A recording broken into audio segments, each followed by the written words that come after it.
Welcome back, and we're talking about KIMS today, and therefore we have with us the management of Krishna Institute of Medical Sciences. We have Dr. Bhaskar Rao, the chairman, managing director of KIMS, joining us to talk to us about what the outlook is like with regard to the hospital chain.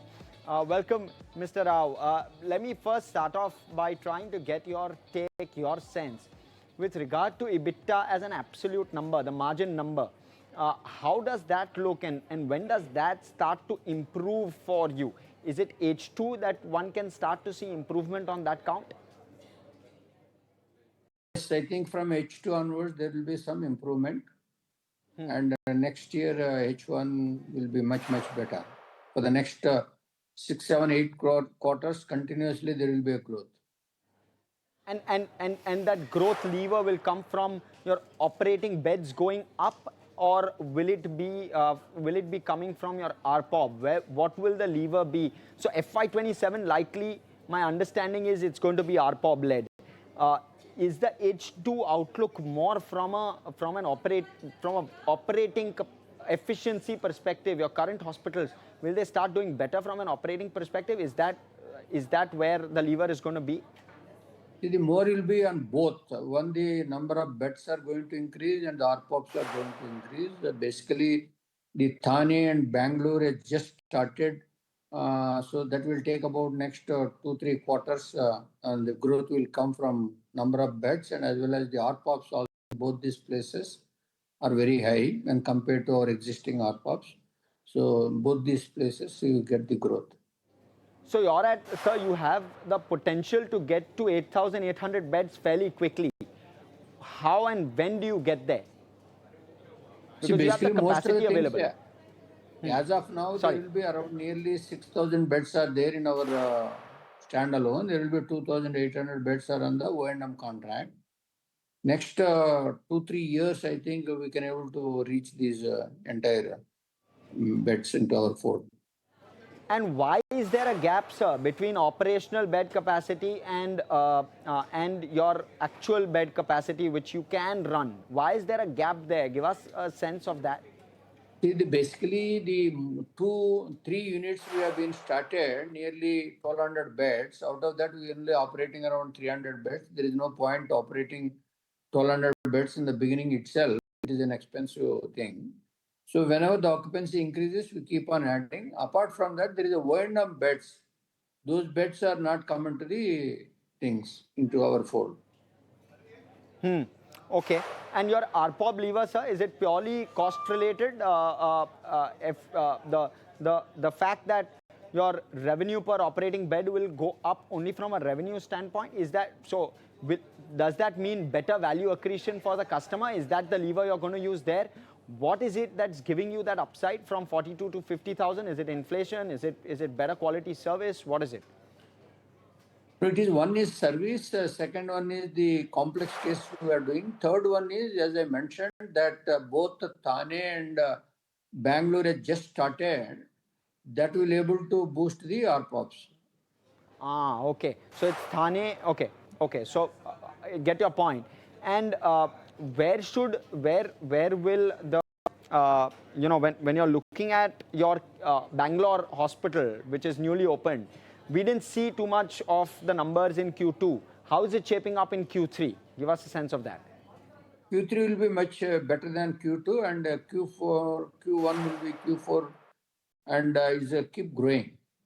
Definitely, what we expected, we are growing. And what will the ARPOB roughly be for your Bangalore hospital? Will it be sub 30,000 to start off with in Q3? It will be sub, but maybe little more also.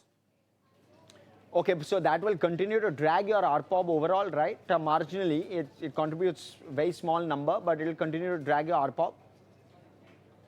I think it will improve by these ARPOBs. These 3 units have been start functioning. Both Thane and Bangalore 2 units, it will improve. Don't drag. But sure. So Thane will help you improve, but Bangalore will drag your numbers, right? No, Bangalore also will improve. Okay, Bangalore will improve over the next 2 quarters. Okay, yes, point taken. Sir, you've taken on a fair amount of debt on your balance sheet. what happens next? Do you start repayment? When do you start repayment? When does the debt peak? So the debt peak, I think we will be reaching soon, and then maybe in the next 2-3 quarters, we think that the debt will be under control. Okay, so next 2-3 quarters it will peak at what number, Dr. Rao? It may go up a little more than what we have today in this next quarter, but in the next year, the debt will be under control, much Which is better than what we have today. sure. So right now We are you're at aiming that to 2,500 bring crore. down the. We are aiming to bring down the debt significantly. Okay, so sir, give us a sense of significantly. So 2,500 crore currently, will you be at 1,500 crore at the end of FY27 or will you be at 2,000 crore? It will be less than that. It will be less than 1,500 crore by FY27 end. Yes. Wow. Okay, got it. And what happens therefore to your margins and profitability metrics? Because a large part of the cash flow that will come in will go into debt repayment, which will mean that you may not fund as much Capex going into FY27? Yeah, we may not be able to fund Capex more. We don't require also. All the Capex has been done. So now for the next maybe 2-3 years, what's the visibility like? When will you, now you're going to focus on efficiency for the next 2-3 years and therefore no Capex for the next 2-3 years? Is that the right way to look? Whenever there is an opportunity comes, we keep on looking at it. We'll be able to look into that. But at the same time, we'll see our debt EBITDA will be less than 1. Okay, so debt to EBITDA less than 1 is what you'll maintain post FY27 going forward. Yes. Okay, and opportunities in which geographies, sir, that you will be looking at? No, the same geographies like Maharashtra, Karnataka, Kerala, Andhra and Telangana. Where we are existing in those places only, if we get any opportunities, it will be easy for us to look into that. And keeping the debt also in mind, and then the operational bandwidth, keeping all these things, we'll be able to see if there is any opportunity that comes, we'll do. Okay, Dr. Rao, thank you so much for joining us, answering all of those questions. Very, very snappy answers. So it's extremely helpful from a viewer perspective as well. Thank you.